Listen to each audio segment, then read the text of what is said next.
우리는 살아가면서 지혜를 추구하며 살아갑니다. 이 세상을 살아갈 때 지혜가 참 많이 필요하기 때문이죠. 특별히 오늘날처럼 정보의 홍수 속을 살아가는 우리들에게 이제는 단순한 어떤 정보나 지식이 필요한 것이 아니라 그 참 다양하고 참 풍성한 그런 지혜와 지식과 정보들을 우리가 어떻게 지혜롭게 사용해야 하느냐가 너무나 중요한 시대를 우리가 살아가고 있습니다. 그래서 참 우리의 삶이 조금 더 나은 삶이 되고자 참 지혜롭게 살기를 애쓰고 우리 자녀들도 지혜롭게 자라기를 바라는 마음으로 살아가는데요. 여러분, 우리의 삶이 지혜롭다 그렇게 느끼십니까? 인생 잘 살고 있고 손해보지 않으면서 어리석지 않게 그렇게 살고 있다 생각하십니까? 오늘 성경은 참 지혜가 무엇인지 알려주는데요. 저와 여러분 이 저녁에 성경이 가르쳐주는 진짜 지혜, 우리가 좀 잘 깨닫고 지혜로운 삶을 살게 되기를 소망합니다. 본문 한번 보실까요? 본문 6절부터 8절에는 그 하나님의 지혜가 비밀이다, 그리고 만세전에 정하신 일이다, 이렇게 기록되어 있습니다. 우리 6절과 7절 다시 한번 읽어보면요, 그러나 우리가 온전한 자들 중에서는 지혜를 말하노니 이는 이 세상의 지혜가 아니요 또 이 세상에서 없어질 통치자들의 지혜도 아니요 오직 은밀한 가운데 있는 하나님의 지혜를 말하는 것으로서 곧 감추어졌던 것인데 하나님이 우리의 영광을 위하여 만세 전에 미리 정하신 것이라. 성경은 지혜에 대해서 아주 명확하게 두 가지 종류의 지혜를 우리에게 소개해 줍니다. 세상의 지혜가 있고요, 하나님의 지혜가 있습니다. 그래서 교회가 들어야 할 지혜는 이 세상의 지혜가 아니라 하나님의 지혜라는 것이죠. 그렇다면 이 하나님의 지혜는 어떤 지혜입니까? 7절 다시 한번 눈여겨보시면 이 7절에서 말하는 것처럼 은밀한 가운데 있었던 지혜입니다. 또 그것이 곧 감추어졌던 것이라고, 그래서 그것은 하나님께서 우리의 영광을 위해서 만세 전에 미리 정하신 것이라 이렇게 기록하고 있습니다. 우리가 들어야 할 지혜는 이 하나님의 지혜인데 이 지혜는 꼭꼭 비밀과 신비 안에 감추어져 있는 지혜였습니다. 마치 너무나 중요한 것, 하나님께서 이 중요한 것이 혹여나 누가 미리 알까봐 꼭꼭 숨겨두신 것처럼 지혜가 감추어져 있었다. 그래서 이 6절, 7절의 내용이 우리에게 가르쳐주는 바는 인류의 역사 가운데 이 숨겨두신 하나님의 지혜가 한 번도 밝히 드러난 적이 없다는 거죠. 그러니까 지혜를 찾고 추구하는 모든 사람들이 아무리 지혜롭고 똑똑해도 하나님께서 이 참된 지혜를 한 번도 세상에 보여주신 적이 없기 때문에 이 지혜를 알 길이 없고 보거나 경험해 본 적이 없다는 것입니다. 하나님께서 그렇게 꼭꼭 감추어 두었던 지혜는 무엇일까요? 바울은 이 지혜가 바로 예수 그리스도라고 말합니다. 자, 예수가 하나님께서 감추어졌던 지혜다라고 했을 때 우리는 세 가지 정도 의미를 생각해 볼 필요가 있습니다. 하나님께서 예수를 하나님의 지혜로 두셨다, 감추어 두셨다 하는 것에는 먼저 하나님 곁에 계신 그 감춰진 구원자 예수 그리스도가 지혜라는 그런 말이 되겠죠. 그리스도는 하나님의 지혜입니다. 그래서 창조와 구속, 모든 역사의 섭리 가운데 함께 역사하셨던 분이 이 지혜이신 예수 그리스도이신 것이죠. 잠언 8장에 따르면 만세 전부터, 태초부터, 땅이 생기기 전부터 계셨던 이 지혜가 바로 우리 예수 그리스도십니다. 바다와 큰 샘이 생기기 전, 산과 언덕이 생기기 전, 땅도 들도 세상의 근원이 지어지기 전부터 계셨던 분, 그분이 예수 그리스도시고요. 이 예수께서, 창조주 하나님께서 모든 만물을 지으실 때 그 곁에서 지혜자로서 이 창조의 사역에 동참하시며 함께 기뻐하셨다, 그래서 하나님께서 숨겨두신 지혜가 바로 이 예수 그리스도다. 이게 우리가 생각해 볼 수 있는 첫 번째 의미라고 할 수 있습니다. 그래서 7절의 마지막에 기록된 미리 정하셨다라는 이 동사는 로마서 1장 4절에 예수를 하나님의 아들로 따로 떼어서 정하셨다라는 것과 동사의 어근이 같습니다. 그러니까 하나님께서는 이미 태초부터 지혜자이신, 참된 지혜이신 하나님의 지혜의 본체이신 예수를 따로 세워서 꼭꼭 숨겨두셨던 것이죠. 두 번째로는 이 그리스도가 하나님의 지혜라는 말은 이 그리스도인 메시아를 통해서 그 메시아가 이 땅에 오셔서 이 모든 타락한 세상이 회복되고 구원되는 일을 하시겠다는 하나님의 계획을 우리는 이 하나님의 지혜라고 볼 수 있습니다. 예수를 통해서 온 인류를 구원하시겠다는 것이 만세전부터 하나님이 세우신 하나님의 지혜로 세우신 계획이라는 것이죠. 하나님은 이 모든 타락한 만물과 인류를 어떻게 구원할 것인지, 이 완전히 망가져버린 세상에 어떻게 회복이 있고 그 나라가 새롭게 지어지며 새로운 창조를 하실 것인지에 대해서 미리 계획하셨는데, 이 하나님 곁에 처음 창조 때부터 계셨던 참 지혜가 육화되어서 이 땅에 내려와 그 메시아를 통해서 만물을 회복시키시고 구원하시겠다는 그 계획, 그 계획이 하나님의 지혜고 이것이 한 번도 이 땅에, 이 세상에 보여진 적이 없었다는 것이죠. 하늘에만 있던 참된 지혜가 그 예수께서 이 땅에 오셔서 그 지혜를 구현해 내실 때, 하나님의 이 비밀한 계획이 구체화되었을 때 이제야 사람들은 하나님이 인류를 어떻게 구원하시고 어떻게 주님의 품으로 다시 되돌이키시는가를 알 수 있게 된다. 이런 의미 우리가 두 번째로 챙겨볼 수 있습니다. 세 번째는 그렇게 하나님의 지혜가 이 세상을 다시 회복시키시는데 그 방법이 바로 십자가의 죽음이라는 것이죠. 참된 지혜이신 하나님 곁에 계셨던 그 지혜가 이 땅에 내려와서 이 세상을 회복하실 텐데, 만약에 사람의 지혜로 그 하나님의 계획을 이 땅에 어떤 방식으로 이루실까에 대해서 생각해 보자면, 그 메시아는 위대한 힘과 통치로 이스라엘을 회복시키시며 온 세계를 정복할 수 있겠다, 이렇게 상상하지 않겠어요? 누가 생각해도 이 어떤 망가진 세상이, 나라가 회복되려면 정말 능력 있고 힘이 있는 그런 메시아가 와서 이 나라를 고쳐야 할 텐데, 실제로 메시아 되신 예수께서는 그러한 능력이 있으십니다. 병든 자를 고치시고 죽은 자를 살리시고 초자연적인 능력들을 행하시는 위대한 왕이신데요.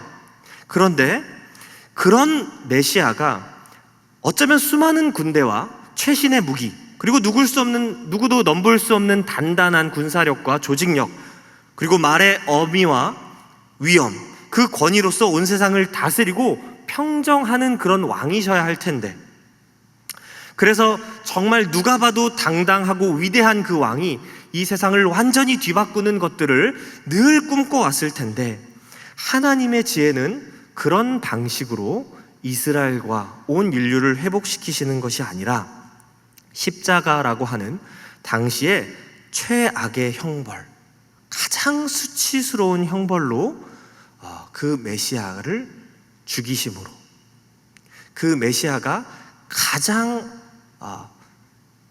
인간이 견디기 힘든 최악의 방법을 통해서 죽는 것으로 이 세상을 다시 구원해내기를 하나님께서 정하셨다. 이해할 수 없는 것이죠. 마르틴 행헬의 저서 십자가 처형을 보면 왜 십자가가 그렇게 가장 수치스럽고 거리끼는 것으로서 이해되는지를 잘 설명해 주는데요. 먼저 십자가형은 주로 위대한, 그러니까 아주 심각한 죄를 지은 중범죄자들이나 가장 낮은 하층민 노예들에게 시행되던 처형이었습니다. 그러니까 어느 정도 신분이 있는 사람에게는 절대 이 형벌이 너무나 잔인하고 너무나 극악무도해서 적용하지 않는 처벌이었습니다. 이 처형은 주로 공포를 주어서 사람들을 억압하는 정치적인 수단이었죠. 범죄 억제책으로서 최대의 효과를 볼 수 있었던 처형이었습니다. 그러니까 우리 옛날에도 보면 죽은 사람을 이렇게 저작거리에 걸어놓고 누구든지 죄를 범하면 이렇게 될 것이다라고 경고하지 않습니까? 그런데 그렇게 죽은 사람을 보는 것도 너무나 무서운 일인데, 이 십자가형은 사람이 죽어가는 것을 보도록 만들어요. 서서히 1주일, 2주일 이렇게 사람이 서서히 죽어가는 것을 그 눈앞에서 보도록 만든 너무나 잔인한 형벌이었습니다. 그래서 이 처형을 집행하는 이들은 그 안에 있는 잔인함과 증오가 겉으로 표현되게 되고 비인간화되게 되는 거죠. 사람을 사람으로 보지 못하게 하는, 그러니까 십자가에 달린 사람도 인간 이하의 취급을 받게 되고, 그것을 보는 사람도 어쩌면 인간 이하의 모습을 적나라하게 마주하는 그런 참 처참한 처형. 그래서 예수께서 목수의 아들로 오신 것은 가장 낮은 자기 비하가 아니고 십자가라는 그 처형으로 죽으셨을 때 그는 가장 낮은 하층민, 노예, 심지어 인간 이하의 비인간적인 모습으로 그렇게 낮아지셨습니다. 그렇기 때문에 고린도 교회 사이에서 이 부활하신 그리스도는 영광스럽지만 십자가의 그리스도는 여전히 미련하고 모욕적이고 거리낌이 있어서 받아들이기 어려운 주제였던 것이죠.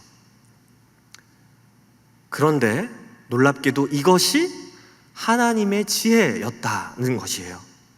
그런 방식으로 새로운 시대를 여시고 새 하늘과 새 땅을 창조하시는 분이 하나님이셨습니다.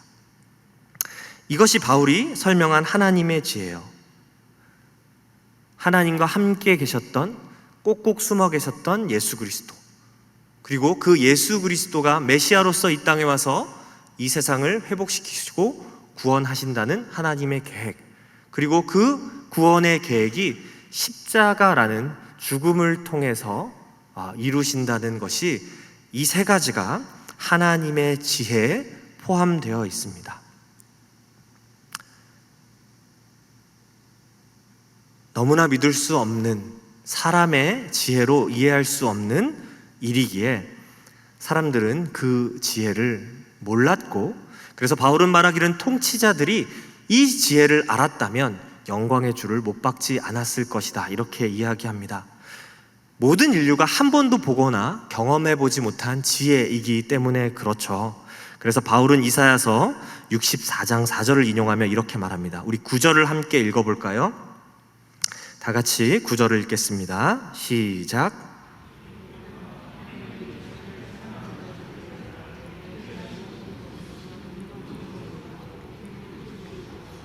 사람의 마음으로 생각하지도 못하였다 함과 같으니라. 사람이 아무도 보거나 듣거나 생각하지 못한 일이 일어났습니다. 그러니까 그 일을 제대로 이해하고 반응한다는 것은 불가능한 일이죠. 땅에만 살던 사람이 하늘에 일어난 일, 하늘에 그것도 꼭꼭 숨겨두었던 일이 이 땅에 일어났을 때 그것을 이해할 사람은 없습니다. 하나님께서 아무에게도 보여주시지 않았던 일이기 때문에 그래요. 그렇기 때문에 복음은 믿어지지 않는 것이 당연한 일입니다. 복음은 우리가 살던 이 차원과 전혀 다른 차원의 이야기이기 때문에 우리가 듣고 이해하고 믿기 어려운 일이에요. 우리가 가진 세상의 지혜로 알 수 없는 일입니다. 땅의 지혜로 어떻게 하늘의 지혜를 이해할 수 있겠어요? 그래서 복음이 믿어진다면 그것은 기적입니다. 설령 복음이 믿어진다 한들 우리가 그 하나님의 지혜로, 그래서 하나님이 우리를 구원하시기 위한 방식으로, 십자가의 방식으로 우리가 살아가려고 하신다면 우리는 그것을 살 수 없습니다. 살아낼 수 없습니다. 땅의 것만 보기에, 땅의 것에서 우리가 살아가면서 더 잘 살고 더 행복하고 더 손해보지 않고 더 미래를 잘 준비하고자, 그래서 더 지혜롭고자 하는 우리에게는 이 십자가의 지혜, 하나님의 지혜가 전혀 맞지 않는 것이죠. 참 계산하기에 빠른 우리가 어떻게 낮아지고 희생하며 누군가를 위해서 자신의 목숨을 내어놓는 삶을, 그러한 삶의 방향을 살아낼 수 있겠어요? 그래서 복음이 사라진다면 그것 또한 기적입니다. 우리의 땅을 살아가는 이 본성과 반하는 일이기 때문이죠. 여러분은 이 복음을 믿으십니까?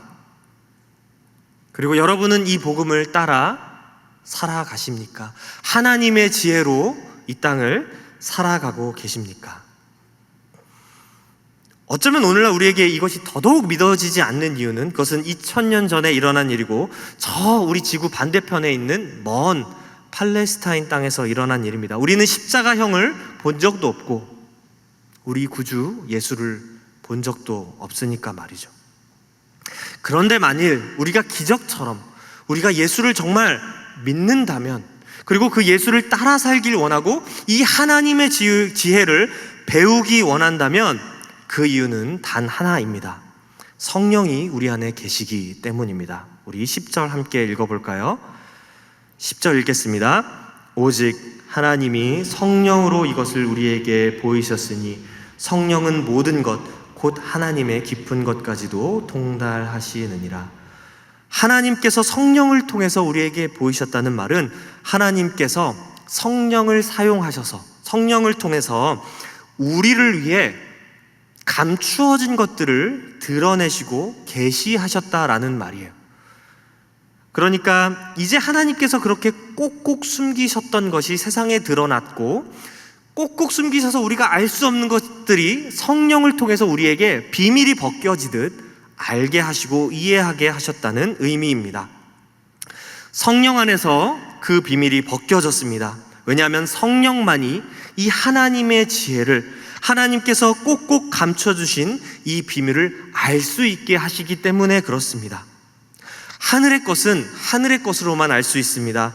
이 땅에 있는 모든 것들 중에, 이 땅에 있는 모든 만물 중에 유일하게 하늘의 것인, 하나님의 것인 것을 하나를 우리가 꼽자면 하나님의 영이에요. 하나님의 영은 하나님의 속성과 본질과 그 지혜를 공유한 분으로서 오직 하늘의 것을 우리에게 알려주실 수 있는 유일한 중보자가 되시는 것이죠. 그래서 예수께서 하늘로부터 성령을 우리에게 주신 이유는 이제 우리가 이 땅에서만 살기 때문에 결코 알 수 없었던 이 비밀을 성령을 통해서 보고 경험하고 알게 하시기 위해서입니다. 그럴 때 성령을 통해서 이 지혜가 깨달아지는, 하나님을 알게 되고 하나님의 깊은 것까지 알게 되고, 하나님이 왜 이런 계획을 세우셨고 왜 십자가라는 방법을 사용하셨는지 우리가 알게 되는 그런 귀한 은혜를 허락하셨다는 것이죠.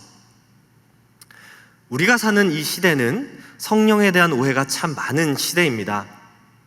가시적인 어떤 치유나 방언과 예언, 그리고 여러 기적들이 성령의 주된 일이라고 믿는 시대를 우리가 살아가요.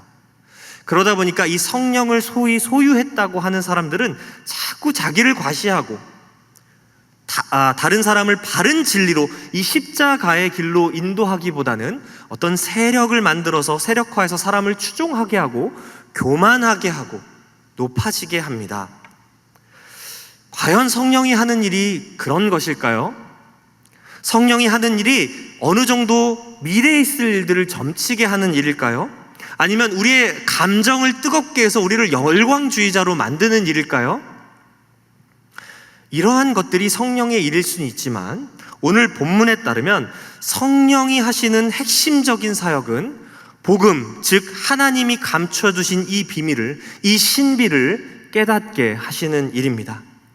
하나님의 지혜를 주셔서 복음 안에서 우리가 결코 이해할 수도 없고 따라 살 수도 없는 이 하나님의 지혜를 알게 하시고 그 복음을 실제로 누리게 하시는, 그 하나님의 감춰두신 지혜를 보고 경험하게 하시는 것이 성령님께서 우리에게 하시는 일입니다. 그리고 그렇게 우리가 하나님의 지혜를 깨달아서 살게 된다면 그것은 우리에게 너무나 영광스러운 일인 것이죠. 이 성령이 우리를 인도하시고 깨닫게 하시면 저와 여러분 복음 믿을 수 있습니다. 그리고 복음을 따라 살 용기가 생기게 됩니다. 세상의 지혜가 이제는 어리석어 보입니다.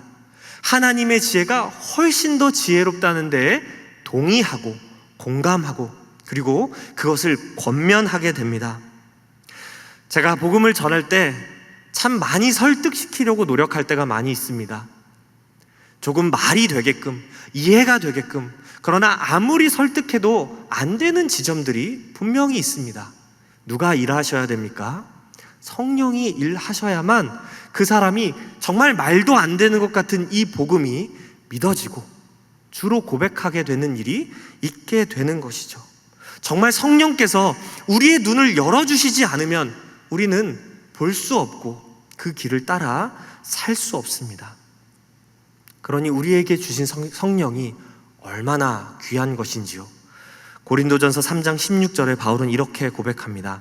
누가 주의 마음을 알아서 주를 가르치겠느냐? 그러나 우리가 그리스도의 마음을 가졌느니라. 이 말씀 역시 이사야서 40장 13절을 인용한 말씀인데요. 이 원래 이사야서 본문의 내용은 이런 뜻이에요. 사실 13절의 내용은 누가 여호와의 영을 지도하였으며 그의 모사가 되어 그를 가르쳤으랴. 즉 누가 여호와의 영을 지도하고 그에게 조언을 할 수 있겠는가? 없다는 거예요. 여호와를 가르치고 조언할 사람이 여호와 자신밖에 누가 있습니까?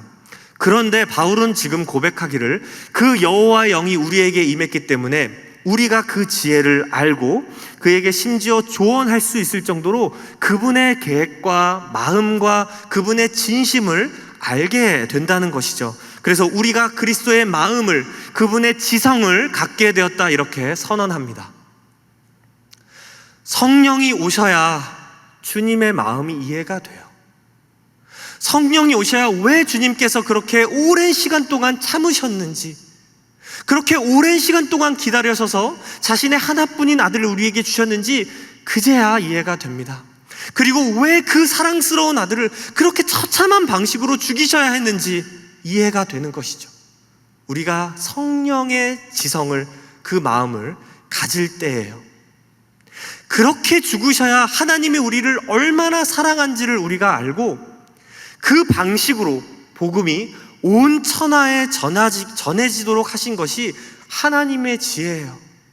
군림하고 통치하고 위엄의 모습으로, 위대한 정복자의 모습으로 우리를 주의 백성으로 삼으시는 것이 아니라 종의 모습으로, 가장 낮아진 모습으로 우리의 가장 연약하고 아픔까지 긍휼하시고 또 체휼하시는 방식으로 우리를 사랑하는, 그래서 모든 낮은 자가 모든 높은 곳까지 올라가게 하시는 그 하나님의 지혜가 우리에게 주신 복음입니다. 사랑하는 우리 남서울교회 교우 여러분 이 저녁에 이 자리에 왜 나오셨습니까? 이 복음을 듣기 위해서죠. 우리는 하루하루 살아가면 저절로 지혜로워지는 것이 아니라 점점 더 어리석어집니다.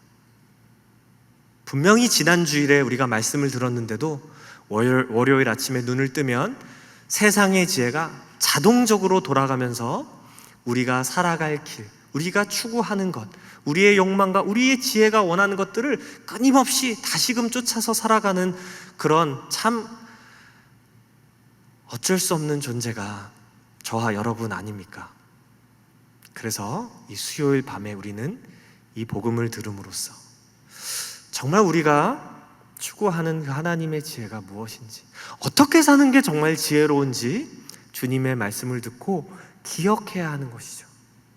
내가 들었던 그 복음, 내가 그 복음 때문에 주님 앞에 내 삶을 내어놓기로 작정한 그 복음, 내가 다시는 그 어리석게 예전의 삶처럼 살지 않겠다고 하는 그 복음에, 그 하나님의 지혜에 다시 한번 우리의 마음을 맞추고 우리의 초점을 맞추기 위해 우리는 이 밤에 나와 있습니다.